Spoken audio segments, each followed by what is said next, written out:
नमस्कार मित्रों, गुलचक्र की यूट्यूब चैनल पर एक बार आपका फिर से स्वागत है। मेरा नाम है नवीन कुमार। इंडियन पॉलिटी का बाबू क्लास आपके पेट के एग्जाम के लिए, यूपी पुलिस के एग्जाम के लिए, लोअर की एग्जाम के लिए और रेलवे वगैरह के एग्जाम के लिए, जो भी यूपी ट्रिपल एससी के थ्रू एग्जाम आते हैं, सब एग्जामों के लिए आपका पॉलिटी का सब्जेक्ट स्टार्ट किया गया है। और जो भी टॉपिक आपको पढ़ाया जा रहा है उसकी हम प्रैक्टिस भी करा रहे हैं। जैसे हमने संविधान सभा पढ़ाया, उसकी प्रैक्टिस हमने कराई, संवैधानिक विकास पढ़ाया, उसकी प्रैक्टिस हमने कराई, फिर उसके बाद प्रस्तावना पढ़ाया, उसकी प्रैक्टिस कराई, अनुसूचियां और स्रोत पढ़ाया, उसकी प्रैक्टिस हमने कराई, संघ एवं राज्य क्षेत्र पढ़ाया, उसकी प्रैक्टिस हमने कराई। आज बारी है बड़े इंपॉर्टेंट टॉपिक की, क्या? नागरिकता। तो मुझे उम्मीद है कि आप नोट्स वगैरह बना रहे होंगे, इसलिए मैं कहता हूं कि आप जब नोट्स बनाएंगे ना तो एक महीने बाद अपने आपको पॉलिटी को लेकर के कंफर्टेबल जोन में पाएंगे।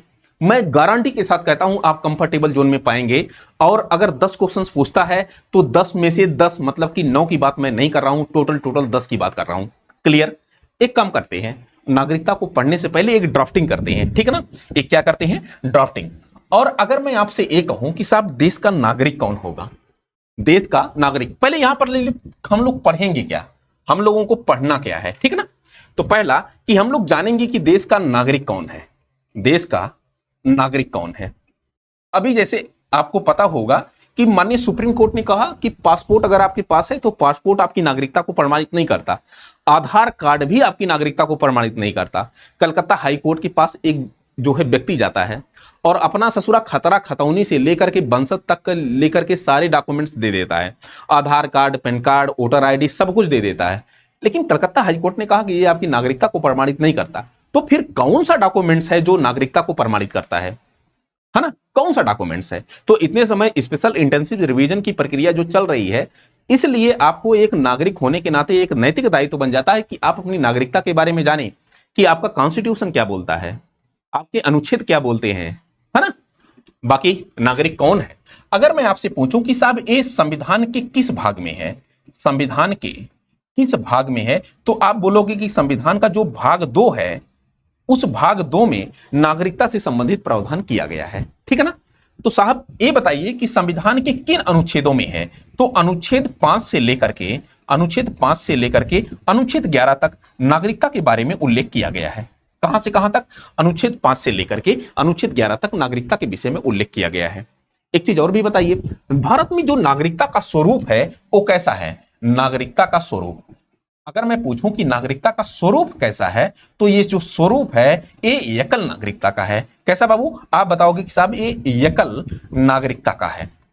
एकल नागरिकता मतलब समझ रहे हैं ना? वी आर इंडियन, हम केवल भारतीय नागरिक हैं, हम उत्तर प्रदेश के नागरिक नहीं है या बिहारी नहीं है। बिहारी एक प्रकार का विशेषण है, ठीक है ना? बिहारी बिहार के निवासियों को कहा जाता है, ना कि बिहारी नागरिकता है।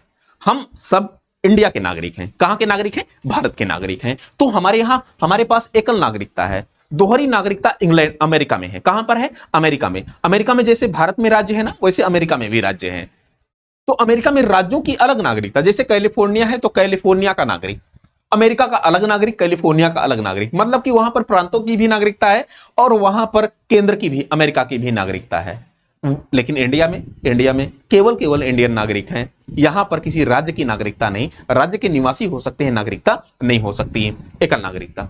अच्छा, मैं कहूं कि अगर ये एकल नागरिकता का स्वरूप ग्रहण कहां से किया गया है, तो मैंने बताया था आपको, जब स्रोत बताया था उसमें बताया था ब्रिटेन से ये ग्रहण किया गया है। और भी ब्रिटेन से क्या क्या ग्रहण किया गया, कोई बताएगा? विधि का शासन, संसदीय प्रणाली, विधायी प्रक्रिया, एकल नागरिकता, संसदीय विशेषाधिकार, मंत्रिमंडलीय प्रणाली, ये सब हमने बताया था। जाकर के प्लेलिस्ट में क्लास पड़ा हुआ है, उसको देखिए, नोट्स बनाइए, बार बार रिवीजन करिए, तब जाकर के आपका बहुत बेहतर हो पाएगा, ठीक है ना बाबू? तो ये भारत में नागरिकता का जो स्वरूप है वो कैसा है? एकल नागरिकता का स्वरूप है। फिर उसके बाद समझना जरा, नागरिकता पर कानून बनाने का जो अधिकार है वो किसको दिया गया है? अगर मैं कहूं कि कानून बनाने का अधिकार, तो ये किसको दिया गया है? तो आपने बताना है कि साहब ये संसद को दिया गया है। किसको दिया गया है बाबू? संसद को दिया गया है। तो संसद ने एक कानून बनाया भी, और संसद ने कौन सा कानून बनाया? तो संसद ने कानून बनाया नागरिकता अधिनियम 1955। कौन सा? नागरिकता अधिनियम 1955। अभी समझना एक चीज, ये नागरिकता अधिनियम 1955 बना करके एक प्रावधान किया गया। इसमें क्या प्रावधान किया गया कि नागरिकता की प्राप्ति कैसे होगी और नागरिकता की समाप्ति कैसे होगी, ठीक है ना? नागरिकता की प्राप्ति कैसे होगी और नागरिकता की समाप्ति कैसे होगी, इतनी बातें क्लियर। अब हम लोग चूंकि सारा कुछ पूरा डिटेल से पढ़ेंगे, अनुच्छेद 5 से लेकर के 11 तक क्या बातें कही गई हैं और इसके अलावा संसद के क्या अधिकार हैं। फिर उसके बाद जो है पढ़ेंगे हम लोग नागरिकता की प्राप्ति कितने प्रकार से होती है, समाप्ति कितने प्रकार से होती है। फिर उसके बाद हम लोग पढ़ेंगे भाई एसआईआर क्या है। इसके बाद या तो हम लोग क्या पढ़ेंगे, यहां पर आइए, यहां पर एनआरआई क्या होता है, क्या एनआरआई, नॉन रेसिडेंस इंडियन, जिसको हम अनिवासी भारतीय कहते हैं, ये क्या होता है। फिर उसके बाद हम लोग पढ़ेंगे PIO, person of Indian origin क्या होते हैं, इनको पढ़ेंगे। फिर हम लोग ओवरसीज सिटीजन ऑफ इंडिया पढ़ेंगे, ओसीआई पढ़ेंगे, है ना।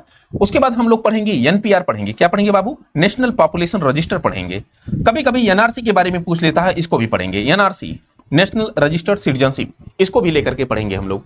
एसआईआर हम लोग पढ़ेंगे, क्या पढ़ेंगे, SIR special intensive revision, sir की प्रक्रिया, ठीक है ना। तो जितना भी है नागरिकता को लेकर के पूरा आज के क्लास में हम लोग कंप्लीट करने वाले हैं। भागिएगा मत, नोट्स बनाते रहिएगा, भागिएगा मत, ठीक है, मजा आएगा यार। तो पहला वाला जो आपका टॉपिक यहां पर है, ये कह रहा है कि नागरिक कौन है। तो देश में आप जानते हैं कि विदेशी भी निवास करते हैं और भारतीय भी निवास करते हैं।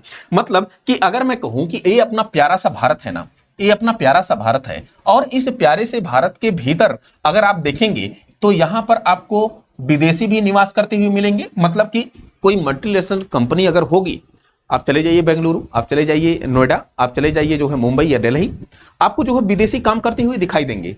तो मतलब कि भारत में विदेशी भी निवास कर रहे हैं, और भारत में कौन है, भारत के नागरिक भी हैं, दोनों हैं, भारत में नागरिक हैं। और दोनों को मिला करके हम क्या बोल सकते हैं कि व्यक्ति बोल सकते हैं, क्या बोल सकते हैं, व्यक्ति बोल सकते हैं। मतलब कि भारत में जो व्यक्ति निवास कर रहे हैं उसमें नागरिक भी छुपे हुए हैं और उसमें विदेशी भी हैं। तो किसको हम नागरिक बोलेंगे, किसको विदेशी बोलेंगे, यही तो प्रश्न है ना, कि किसको हम नागरिक बोलेंगे, किसको विदेशी बोलेंगे। तो यहां पर एक हेडिंग डालिएगा छोटी सी, ताकि आपका एकदम कॉन्सेप्ट क्लियर रहे कि नागरिक हम किसको बोलेंगे, है ना। तो यहां पर लिखिए नागरिक कौन, नागरिक कौन। तो पहला चीज इसमें जो पहला पॉइंट है, ये आपको करना है कि वह व्यक्ति, भारत में निवास करने वाला वह व्यक्ति जिसके पास भारत का पासपोर्ट हो। लिखना जरा, भारतीय पासपोर्ट धारक। पहला है भारतीय पासपोर्ट इसके पास हो। दूसरा कि इसके पास सिविल और राजनीतिक अधिकार हो, सिविल और राजनीतिक अधिकार हो, राजनीतिक अधिकार हो। इसके पास वोटिंग राइट हो। वोटिंग राइट मतलब कि मत देने का अधिकार, मत देने का अधिकार हो, ठीक है ना। फिर इसके पास और क्या होना चाहिए, इसके पास एक ऐसा व्यक्ति जिसको मूल अधिकार, मूल अधिकार, और कौन सा मूल अधिकार, अनुच्छेद 15, अनुच्छेद 16, अनुच्छेद 15, अनुच्छेद 16, अनुच्छेद 19, अनुच्छेद 29 और अनुच्छेद 30 प्रदान किया जाए। चूंकि ये जो फंडामेंटल राइट का अनुच्छेद 15, 16, 19, 29, 30 है, ये केवल भारतीय नागरिकों को प्रदान किया जाता है, ये विदेशियों को नहीं दिया जाता है। इसलिए हम बोल सकते हैं कि देश के भीतर वह व्यक्ति जिसको अनुच्छेद 15, 16, 19, 29 और 30 प्रदान किया जाए, वो देश का क्या होगा, नागरिक होगा। इतनी बातें क्लियर। और भी समझना जरा, एक ऐसा व्यक्ति जो संवैधानिक पदों पर नियुक्त किया जा सके, संवैधानिक पदों पर। तो संवैधानिक पदों पर नियुक्त किसकी होगी, जैसे अगर मैं कहूं कि राष्ट्रपति बनना है, तो राष्ट्रपति संवैधानिक पद है, अनुच्छेद 52 देश का एक राष्ट्रपति होगा। तो संवैधानिक पदों पर अगर नियुक्ति करनी है तो उस पदों पर केवल भारतीयों की नियुक्ति होगी, विदेशियों की नियुक्ति नहीं होगी, केवल नागरिकों की नियुक्ति होगी, ठीक है ना। तो संवैधानिक पदों पर नियुक्ति। अगर आपको कृषि भूमि खरीदनी है, क्या कृषि भूमि खरीदनी है, कृषि भूमि का क्रय विक्रय करना है, तो एक केवल देश का नागरिक कर सकता है, विदेशी नहीं कर सकता है। इतनी बातें क्लियर। और भी क्या हो सकता है कि देश के नागरिकों को देश के नागरिकों को सरकार के द्वारा जो योजनाएं परियोजनाएं लाई जा रही हैं उसका लाभ केवल केवल देश के नागरिकों को मिलता है। तो लिखना जरा, सरकारी योजनाओं का लाभ, सरकारी योजनाओं का लाभ ये किसको मिलेगा? केवल केवल देश के नागरिकों को मिलेगा। तो आप बता सकते हैं कि भाई ये सब सारी चीजें जिनके पास होंगी, जो ये सब सारी चीजों का अधिकार रखेगा वो देश का क्या होगा? नागरिक होगा, अदरवाइज वो विदेशी होगा। ठीक है ना? क्या होगा? विदेशी होगा। पहला कंडीशन है कि भाई उसका जो पासपोर्ट हो वो क्या हो? भारतीय हो। दूसरा कि उसके पास सिविल मतलब कि नागरिक और राजनीतिक अधिकार हो, मतलब कि वो जो है चुनाव लड़ सकता है, ग्राम प्रधानी का चुनाव लड़ सकता है, संसदीय का, विधायकी का चुनाव लड़ सकता है, कोई भी चुनाव वो लड़ सकता है। राजनीतिक अधिकार, वोटिंग अधिकार मतलब कि मत देने का अधिकार उसके पास हो। फिर उसके बाद इसके पास जो है सरकारी योजनाओं का जो है जो लाभ उठाता हो। जो है मूल अधिकार अनुच्छेद 15, अनुच्छेद 16, अनुच्छेद 29, अनुच्छेद 30, अनुच्छेद 29 और 30 ये जो व्यक्ति प्राप्त करता हो वो देश का क्या होगा? नागरिक होगा। संवैधानिक पदों पर जिनकी नियुक्ति हो सके देश का नागरिक होगा। फिर उसके बाद कृषि भूमि का क्रय विक्रय कर ले वो भी देश के नागरिक के अंतर्गत आएंगे। तो हम अगर कहें कि देश का नागरिक कौन होगा? जो इतने सारे अधिकार की प्राप्ति रखने वाला व्यक्ति होगा उसको हम देश का क्या बोलेंगे? नागरिक बोलेंगे। इतनी बातें क्लियर। अब एक काम करना जरा, अब हम लोग आते हैं संविधान के अनुच्छेदों को लेकर के, और संविधान का जो भाग 2 है उसमें अनुच्छेद 2(5) से लेकर के अनुच्छेद 11 तक नागरिकता के बारे में पूरा उल्लेख किया गया है। उसको लेकर के पूरा डिटेल से हम लोग बातचीत करते हैं। ठीक है ना? तो यहां पर आप एक हेडिंग डालें, संविधान के अनुच्छेद ए नागरिकता से संबंधित। किससे संबंधित? नागरिकता से संबंधित, है ना? और हम ये जानते हैं सारे लोग कि भाई ये जो अनुच्छेद है ये अनुच्छेद कहां से कहां तक स्टार्ट है? पहला जो अनुच्छेद आपको मिलेगा अनुच्छेद 5 मिलेगा। फिर उसके बाद आपको अनुच्छेद 6 मिलेगा। कौन सा अनुच्छेद मिलेगा बाबू? अनुच्छेद 6 मिलेगा, बहुत इंपॉर्टेंट है। फिर उसके बाद आपको अनुच्छेद 7 मिलेगा। एक एक अनुच्छेदों को हम लोग पूरा अच्छे से पढ़ लेते हैं। फिर उसके बाद अनुच्छेद आपको 7 मिलेगा। कौन सा अनुच्छेद मिलेगा? अनुच्छेद 8 मिलेगा। फिर उसके बाद अनुच्छेद 9 मिलेगा, अनुच्छेद 9। फिर उसके बाद अनुच्छेद आपको क्या मिलेगा? 10 मिलेगा। ठीक है ना? अनुच्छेद 10 और लास्ट में अनुच्छेद 11 हम लोग पढ़ लेंगे। क्या पढ़ेंगे? अनुच्छेद 11। ठीक है? तो एक एक अनुच्छेद पूरा डिटेल से हम लोग पढ़ लेते हैं ताकि आपको दिक्कत ना हो। अनुच्छेद 5, अनुच्छेद 5 क्या कहता है? अनुच्छेद 5 कहता है कि संविधान के लागू होने के समय नागरिकता का प्रावधान। क्या? संविधान के लागू होने के समय। ऐसे आप लिख लीजिए, आपको केवल केवल की पॉइंट याद रखना है और डिटेल में आपको जाना ही नहीं है। अगर आपको लगता है कि नहीं मुझे बहुत ज्यादा डिटेल में जाना चाहिए तो जाकर के आप पीसीएस वाला क्लास देखें, वहां पर एक एक अनुच्छेदों का पोस्टमार्टम किया गया है। ठीक है? तो यहां से आपको क्या पूछेगा? अनुच्छेद 5 में क्या है कि संविधान के, लिखना जरा, संविधान के लागू होने के समय, लागू होने के समय नागरिकता का प्रावधान, नागरिकता का प्रावधान मतलब कि संविधान लागू कब हुआ? हम जानते हैं 26 जनवरी 1950 को हमारे देश का संविधान लागू हुआ। उस डेट की बात कर रहा है। उस डेट में अगर कोई भारत में जन्मा हो, है ना, भारत में जो है उस डेट को जन्मा हो तो उसकी बात कर रहा है कि संविधान के लागू होने पर नागरिकता। क्लियर इतनी बातें? फिर उसके बाद अनुच्छेद जो 6 है, इस अनुच्छेद 6 में आपको केवल केवल यही याद रखना है कि संविधान के लागू होने के समय नागरिकता का प्रावधान एक कहां पर उल्लेख किया गया है? अनुच्छेद 5 में उल्लेख किया गया है। अनुच्छेद 6 में क्या है? पाकिस्तान से प्रव्रजन करने वाले भारत में आने वाले नागरिकों के लिए नागरिकता का प्रावधान करता है। मतलब कि जब देश का बंटवारा वगैरह हुआ, देश आजाद हुआ, तो पाकिस्तान से कुछ लोग भारत चले आए और जब पाकिस्तान से भारत आएंगे तो उनके लिए नागरिकता का प्रावधान करता है। वही आपको लिखना है। लिखना जरा, पाकिस्तान से भारत आने वाले लोगों के लिए नागरिकता का प्रावधान। नागरिकता। क्लियर इतनी बातें? अब एक चीज समझना जरा, कुछ ऐसे थे जब देश का विभाजन हुआ तो उनको लगा कि यार क्यों ना हम पाकिस्तान से भारत चलें और जब वो पाकिस्तान से भारत आ गए तो उनके लिए नागरिकता का जो उल्लेख किया गया है, प्रावधान किया गया है, वो अनुच्छेद 6 में किया गया है। अब अनुच्छेद जो 7 है इसको समझिएगा जरा। अनुच्छेद 7 कहता है कि कुछ ऐसे लोग थे जो भारत से कहां चले गए, पाकिस्तान चले गए, और फिर उनको लगा कि यार पाकिस्तान तो सही नहीं है, पाकिस्तान से फिर वो लौट करके कहां आ गए, भारत आ गए। तो ऐसे व्यक्ति जो भारत से पाकिस्तान जाते हैं और पुनः पाकिस्तान से भारत आते हैं, उनके लिए नागरिकता लिखना जरा। भारत से पाकिस्तान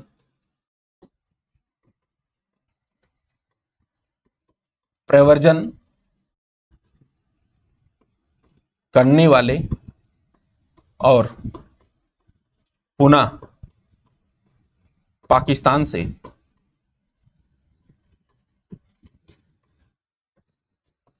भारत आने वाले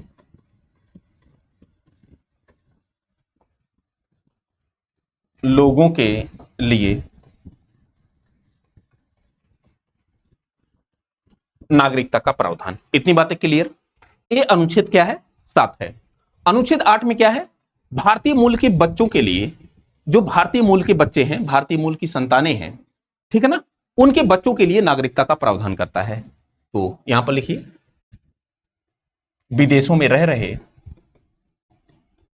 विदेशों में रह रहे भारतीय मूल के संतानों के लिए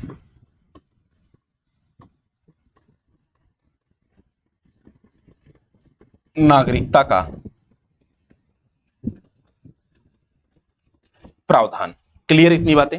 मतलब कि वे व्यक्ति जो भारतीय मूल के थे, संविधान के लागू होने से पहले जो है विदेश चले गए, वो भारतीय मूल के ब्रिटिश नागरिक ऐसे कहलाएं। मतलब कि विदेशों में जाकर के नागरिकता धारण कर लेते हैं भारतीय मूल के ही, तो उनको हम, उनकी संतानों को भारतीय मूल का कहते हैं। और भारतीय मूल के बच्चों को जो नागरिकता अगर उनको चाहिए तो ये अनुच्छेद 8 के अंतर्गत जो है ये सब बातें होती हैं, ठीक है ना, कि विदेशों में रह रहे भारतीय मूल के संतानों के लिए ये नागरिकता का प्रावधान करता है।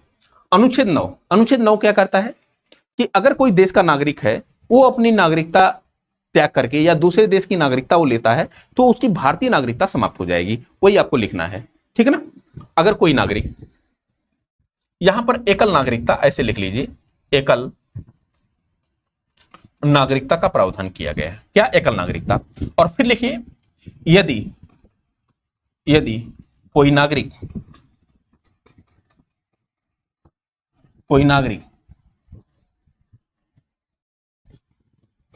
भारतीय नागरिकता किसी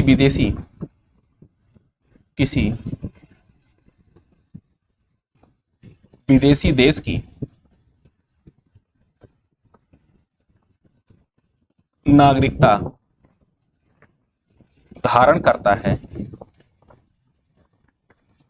तो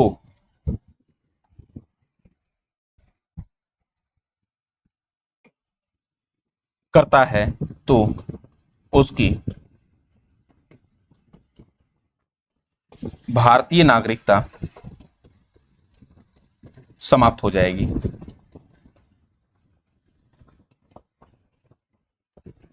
मतलब समझें आप, यहां पर क्या कहना चाह रहा है, यहां पर सीधी सी बात एक ही चेक कहना चाह रहा है कि अगर कोई देश का नागरिक है, वो कोई विदेशी नागरिकता ले, कोई किसी देश में गया और उस देश की नागरिकता उसने ले ली, तो उसकी जो भारतीय नागरिकता है वो क्या हो जाएगी, समाप्त हो जाएगी। ये आपका अनुच्छेद 9 कहता है। अनुच्छेद 10 क्या है, समझिएगा जरा। अनुच्छेद 10 कहता है कि संसद नागरिकता से संबंधित जो भी कानून बनाएगी उसी के आधार पर नागरिकता बनी रहेगी, ठीक है ना। यहां पर लिखिए, संसद नागरिकता से संबंधित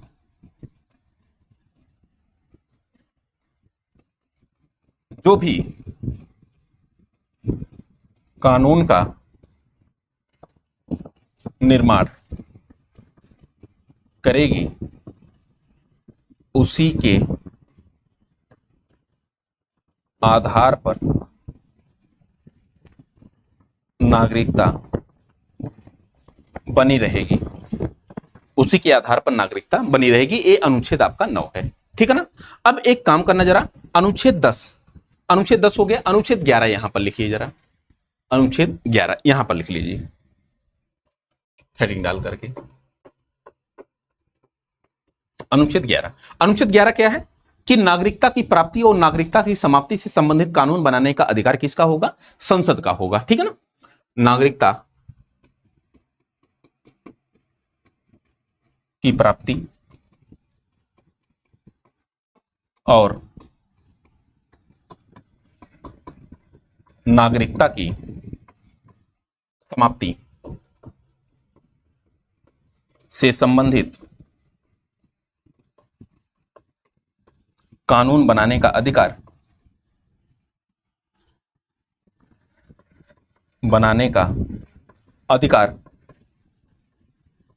संसद का होगा। संसद का होगा, ठीक है ना। अब एक चीज समझना जरा, अगर मैं थोड़ा सा आपको रिवीजन कराऊं तो यहां पर अनुच्छेदों को थोड़ा सा आपको ध्यान में रखना चाहिए कि कौन कौन से अनुच्छेद क्या क्या बातें करते हैं, ठीक है। पहला अनुच्छेद है अनुच्छेद 9। अनुच्छेद 5, अनुच्छेद 5 कहता है कि संविधान के लागू होने के समय नागरिकता का प्रावधान करता। क्या? संविधान के लागू होने के समय, मतलब कि 26 जनवरी 1950 को देश का संविधान लागू हुआ, इतने समय नागरिकता का प्रावधान करता है।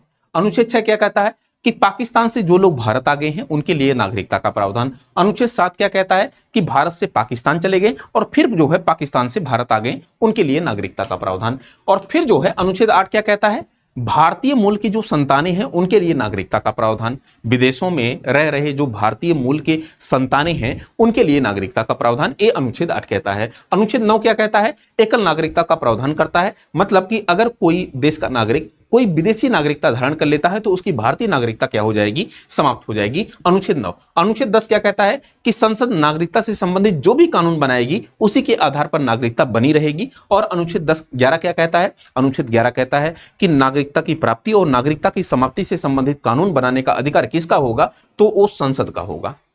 तो ये पूरा जो है हमने अनुच्छेद आपको डिस्कस किया कि अनुच्छेद 5 से लेकर के 11 तक कौन सी बातें कही गई हैं। क्लियर। अब आते हैं यहां पर और एक अधिनियम हम लोग उठाते हैं, उस अधिनियम का नाम है नागरिकता अधिनियम। नागरिकता अधिनियम 1955। इस नागरिकता अधिनियम 1955 में कौन सी बातें कही गई हैं यहां पर समझिए। यहां पर कहा गया है कि भाई नागरिकता की प्राप्ति किससे होगी, कितने प्रकार से नागरिकता, यहां पर लिख लीजिए नागरिकता की प्राप्ति। और यहां पर एक चीज और अभी आपको मिलेगा, नागरिकता की समाप्ति, ठीक है ना। क्या मिलेगा, नागरिकता की समाप्ति। ये दोनों प्रावधान आपको कहां मिलेंगे, यह है नागरिकता अधिनियम 1955 में मिलेंगे। अब नागरिकता की प्राप्ति कितने प्रकार से होती है एक क्वेश्चन पूछा जाएगा, नागरिकता की समाप्ति कैसे कैसे होती है यहां से आपके क्वेश्चन पूछे जाएंगे। तो पॉइंट वाइज हम लोग लिखते हैं कि नागरिकता की प्राप्ति 5 प्रकार से नागरिकता की प्राप्ति होती है। पहला, जन्म के आधार पर नागरिकता, लिखना जरा बाबू, क्या पहला वाला लिखना, जन्म के आधार पर नागरिकता, जन्म के आधार पर नागरिकता। दूसरा है वंश के आधार पर नागरिकता, वंश के आधार पर नागरिकता। तीसरा है पंजीकरण के आधार पर नागरिकता, पंजीकरण के आधार पर नागरिकता। फिर उसके बाद चौथा है देशीकरण या प्राकृतिक आधार पर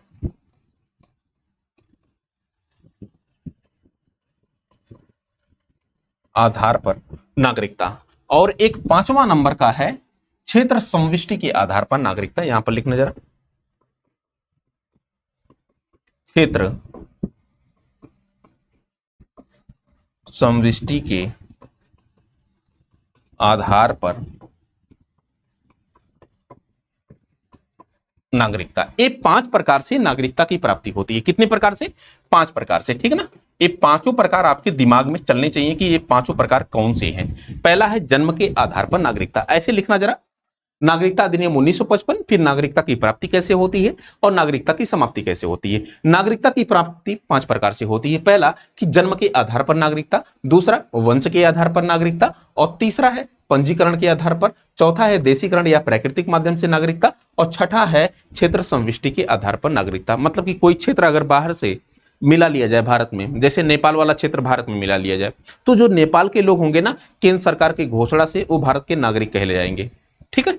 तो ये 5 प्रकार से नागरिकता। अब इसमें डिटेल आपसे नहीं पूछेगा, केवल ये 5 प्रकार आपको याद रखना है।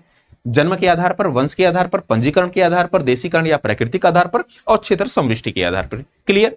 अब आइए जरा यहां पर नागरिकता की समाप्ति। नागरिकता की समाप्ति कैसे होती है ये भी आपको जानना पड़ेगा, यहां से भी क्वेश्चंस आपके पूछे जाते हैं। तो पहला है नागरिकता की जो समाप्ति होती है, वो नागरिकता की समाप्ति एक तो है नागरिकता का परित्याग करने पर। पहला क्या है? नागरिकता का परित्याग करने पर, ठीक है, नागरिकता का परित्याग। और दूसरा है नागरिकता की समाप्ति। दूसरा क्या है? नागरिकता की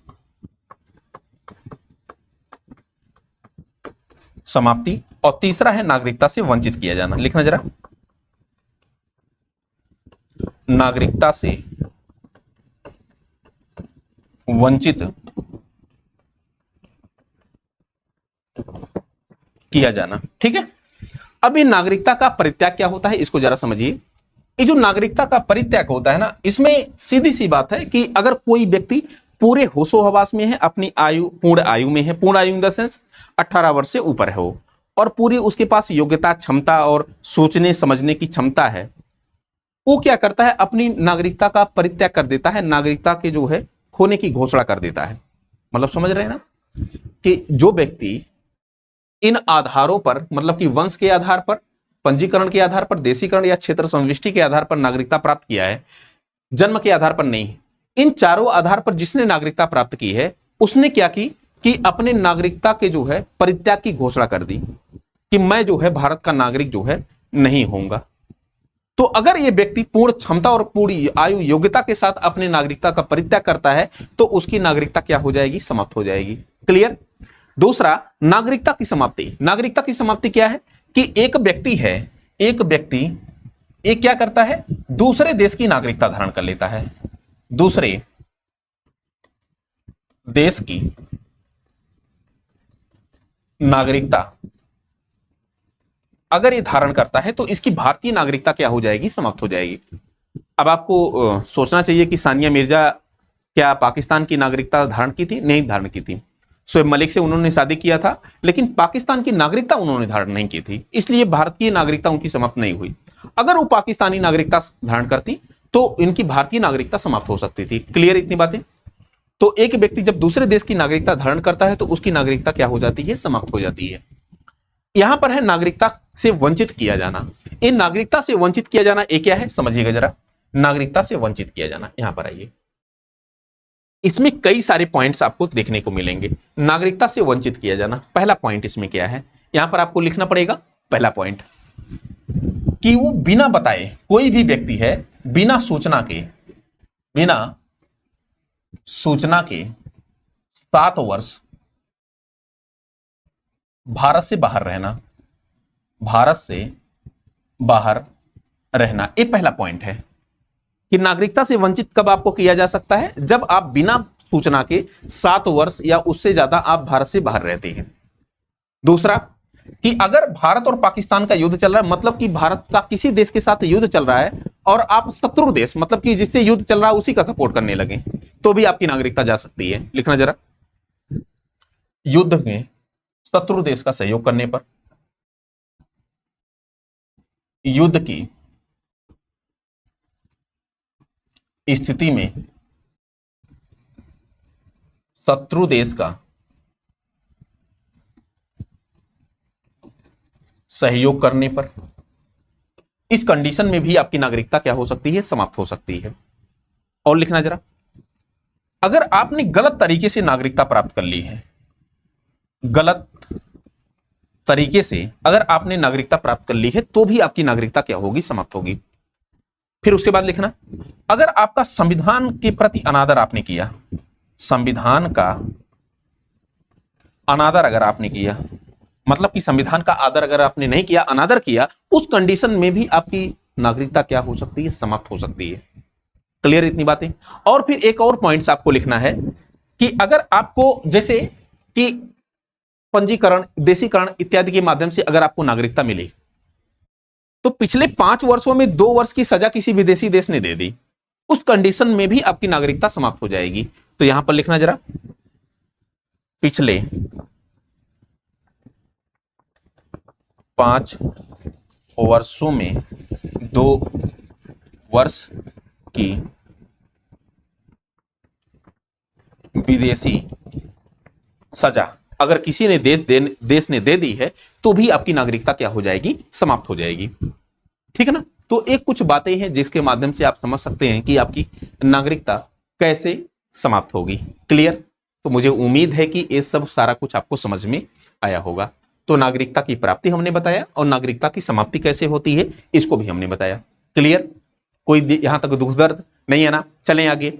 अब एक काम करिए जरा, अब यहां पर थोड़ा थोड़ा आप कुछ शब्दावलियां थी, उन शब्दावलियों को समझ लेते हैं। पहला है एनआरआई। क्या है? एनआरआई। दूसरा है PIO, person of Indian origin, PIO. तीसरा है ओसीआई। क्या है बाबू? OCI, overseas citizen of India. इसको समुद्र पारीय नागरिकता कहते हैं। इसको शब्दों को पूरा समझ लेते हैं। एनआरआई क्या है? नॉन रेसिडेंस इंडियन है। इसको हम अनिवासी भारतीय बोलते हैं। क्या बोलते हैं? अनिवासी भारतीय बोलते हैं। गांव में सुने हैं कि कुछ लोग दुबई रहते हैं, अमेरिका रहते हैं, फ्रांस रहते हैं, ब्रिटेन रहते हैं, तो वे भारतीय नागरिक, ये इंडियन ही है, ये भारतीय नागरिक हैं। ये कौन है? भारतीय नागरिक हैं। ये भारतीय क्या है? नागरिक हैं। इनका जो पासपोर्ट है, इनका जो पासपोर्ट है वो कहां का है? ये पासपोर्ट भारत का ही है। क्या है? भारत का ही पासपोर्ट है। लेकिन मजे की बात है कि जो ये एनआरआई होते हैं ना, इन एनआरआई तब कहे जाएंगे जब कोई भारतीय नागरिक विदेशों में 182 दिन या उससे अधिक समय तक क्या करे? निवास करे। मतलब कि कोई भारतीय है, वो जा रहा है काम के पर्पस से, व्यवसाय के पर्पस से, एजुकेशन के पर्पस से, किसी भी पर्पस से, अगर वो व्यक्ति विदेशों में 182 दिन या उससे अधिक समय तक निवास कर रहा है, तो उसको क्या बोला जाएगा? एनआरआई बोला जाएगा। क्या बोला जाएगा बाबू? एनआरआई बोला जाएगा। नॉन रेसिडेंस इंडियन बोला जाएगा, अनिवासी भारतीय बोला जाएगा। ये है भारतीय है, इनको सारे वे राइट प्राप्त होते हैं जो एक भारतीय को प्राप्त होते हैं। मतलब ये व्यक्ति आएगा इंडिया में, वोटिंग भी करेगा, जमीनें भी खरीदेगा, स्कूल, शिक्षा इत्यादि सब कुछ इसको मिलेगा। बस इसको एनआरआई इसलिए बोला जा रहा है क्योंकि ये व्यक्ति 182 दिन या इससे अधिक समय तक ये कहां पर अपना समय बिता रहा है? ये विदेशों में बिता रहा है। इसलिए इसको हमने क्या बोल दिया? एनआरआई बोल दिया। इतनी बातें क्लियर। पीआईओ क्या है? Person of Indian origin. तो इसको समझना जरा, इसको हम भारतीय मूल का भारतीय नागरिक, विदेशी मूल का भारतीय नागरिक, ठीक है ना, भारतीय मूल का नागरिक, इसको हम क्या कहते हैं? भारतीय मूल का नागरिक। अब समझना जरा, 4 पीढ़ी पहले कोई क्या किया कि भारत को छोड़ करके विदेश चला गया। कितना पीढ़ी पहले? लगभग 4 पीढ़ी पहले। और वो विदेशों में जाकर के विदेशी नागरिकता ले लेता है। तब जब उसके बच्चे जो होंगे, उनकी जो संतानें होंगी, वो क्या कहलाएंगी? भारतीय मूल के नागरिक कहलाएंगे। क्या कहलाएंगे? भारतीय मूल के नागरिक। तो इनकी जो नागरिकता है, नागरिकता एक कैसी है? विदेशी नागरिकता है, विदेशी नागरिकता, ठीक है ना। इनका पासपोर्ट क्या है? इनका जो पासपोर्ट है वो कैसा है? विदेशी है, ठीक है ना। तो नागरिकता इनकी विदेशी, इनका पासपोर्ट विदेशी। लेकिन ये क्या किए कि किसी समय पहले जो है ये भारत से छोड़ करके कहां पर चले गए, ब्रिटेन चले गए, इंग्लैंड चले गए, अमेरिका चले गए, कहीं पर भी चले गए और जाकर के विदेशी देशों की नागरिकता ले लिए, विदेशों में जाकर के विदेशी नागरिकता ले लेते हैं। अब जब विदेशी नागरिकता ये ले लेते हैं तो इनकी जो संतानें होंगी, इन संतानों को क्या कहा जाएगा, भारतीय मूल का नागरिक कहा जाएगा, पीआईओ कहा जाएगा, पर्सन ऑफ इंडियन ओरिजिन कहा जाएगा। क्लियर, इतनी बातें समझ पा रहे हैं आप? तो क्या आप समझ पा रहे हैं कि 4 पीढ़ी पहले भारत से लोग जाकर के विदेशों में बस गए और उन्होंने जिस भी विदेशी देश में गए, चाहे वो फ्रांस में गए, इंग्लैंड में गए, अमेरिका में गए, कहीं पर भी गए, उन्होंने क्या किया कि भारतीय नागरिकता ले ली, विदेशी नागरिकता ले ली। फिर उनके जो बच्चे हुए, तो अगर वो आते हैं और कहते हैं कि भाई हमको भारत पसंद है और भारतीय नागरिकता लेना चाह रहे हैं, तो उनको 7 वर्ष भारत में रहना पड़ेगा। तो वही जो इनकी संतानें हैं ना, वही भारतीय मूल के कहला रहे हैं। क्या कह रहे हैं? भारतीय मूल के लोग कहला रहे हैं। ठीक है। ओसीआई, ओसीआई क्या होता है? ओसीआई एकदम सीधा सा है। अच्छा, इसकी जो शुरुआत है, इसकी जो शुरुआत है ये वर्ष 2002 में हुई थी। ठीक है। पर्सन ऑफ इंडियन ओरिजिन की, भारतीय मूल, ये पीआईओ कार्ड जारी किया गया था जिसमें इनको तमाम प्रकार की सुविधाएं दी गई थी। ऐसे ओसीआई है, ओसीआई जो है इसकी शुरुआत कब होती है? 2005 में इसे शुरू किया गया। ठीक है। ये पीआईओ की तरह ही होते हैं, मतलब कि इसकी परिभाषा आप बता सकते हैं कि संविधान के लागू होने के समय या उसके पश्चात जो भारत का नागरिक बनने की योग्यता रखता हो उसको क्या कहा गया? ओसीआई कहा गया, ओवरसीज सिटीजन ऑफ इंडिया कहा गया। इसको समुद्र पारीय नागरिकता, यहां पर लिख लीजिए, समुद्र पारीय नागरिकता। ठीक है ना? तो यहां पर लिखिए जरा, वह व्यक्ति जो संविधान के लागू होने के समय या उसके पश्चात देश का नागरिक बनने की योग्यता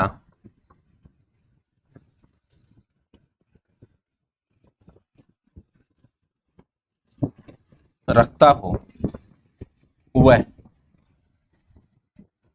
ओसीआई कहलाएगा, ओवरसीज सिटीजन ऑफ इंडिया कहलाएगा, मतलब समुद्र पारीय नागरिक कहलाएगा। क्लियर इतनी बातें?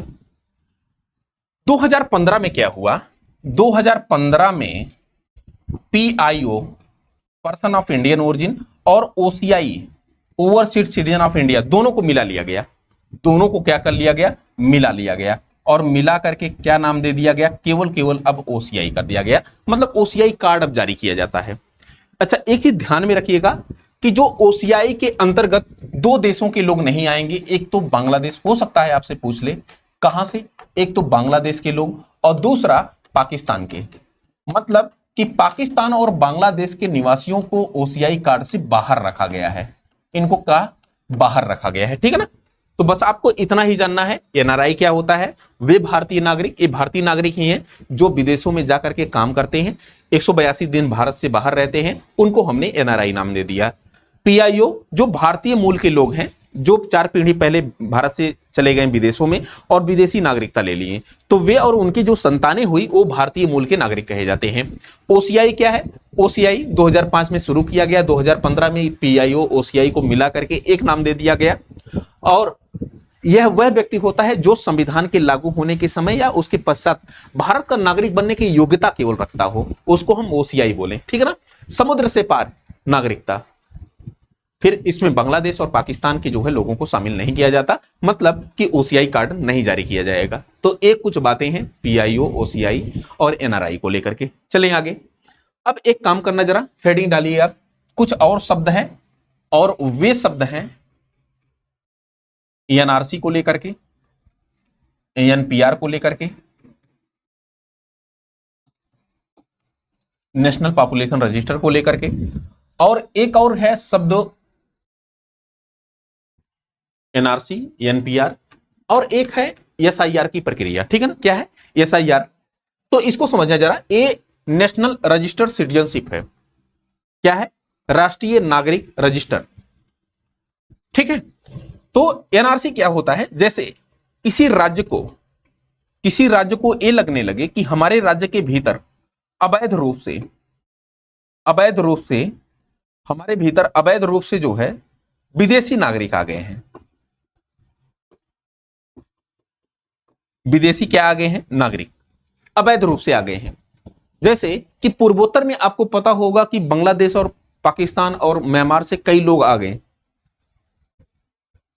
पूर्वोत्तर में वही अरुणाचल प्रदेश, नागालैंड, मिजोरम, मेघालय, असम वगैरह वगैरह। तो केंद्र सरकार क्या कहती है? कहती है राज्यों से कि अगर आपको लगता है कि आपके यहां विदेशी लोग ज्यादा आ गए हैं तो आप एक रजिस्टर तैयार करिए, जिसका नाम क्या है? National registered citizenship. और इस नेशनल रजिस्टर्ड सिटीजनशिप में आप नाम दर्ज करिए कि कौन विदेशी हैं, कौन भारतीय हैं। क्लियर? आपको यहां पर विदेशियों की पहचान करनी आसान हो जाएगी। तो जैसे असम पहला राज्य है, आपको लिखना है असम। असम पहला स्टेट है जिसने एनआरसी लागू किया। क्या? एनआरसी मतलब कि एक एनआरसी जो है इसने रजिस्टर तैयार किया और पहचान की कि इसके असम के भीतर कौन से जो है भारतीय नागरिक हैं और कौन से विदेशी नागरिक हैं। तो पहली बार एनआरसी इसने लाया तो ये लगभग 48 लाख लोगों को अवैध रूप से असम में पाया गया। लेकिन दूसरी बार फिर जारी किया गया तो 19 लाख लोगों को एनआरसी में पाया गया। मतलब कि एनआरसी में 19 लाख लोग अवैध रूप से असम में प्रवेश कर गए हैं। तो क्या आप एनआरसी समझ पा रहे हैं?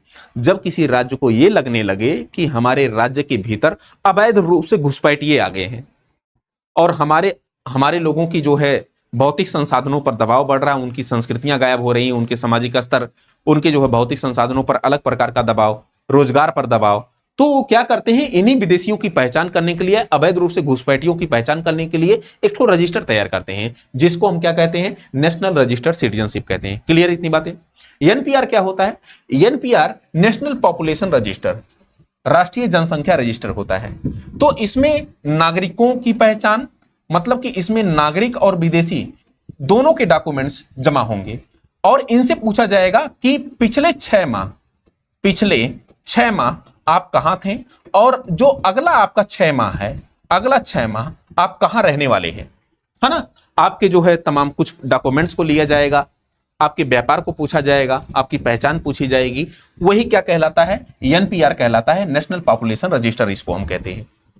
और इसमें भारतीय मतलब कि नागरिक और विदेशी दोनों के नामों का मेंशन होता है और इसमें कहा जाता है कि पिछले 6 महीने आप कहां थे, क्या काम कर रहे थे, और अगले 6 महीने आप कहां रहेंगे, क्या काम करेंगे। आधार कार्ड से लेकर के, पैन कार्ड से लेकर के सारी जानकारी इसमें ली जाती है। और यह भी भारतीय और विदेशियों के बीच एक डिफरेंस पैदा करता है, मतलब कि छांटने का एक तरीका होता है कि कौन भारतीय नागरिक है और कौन विदेशी नागरिक है।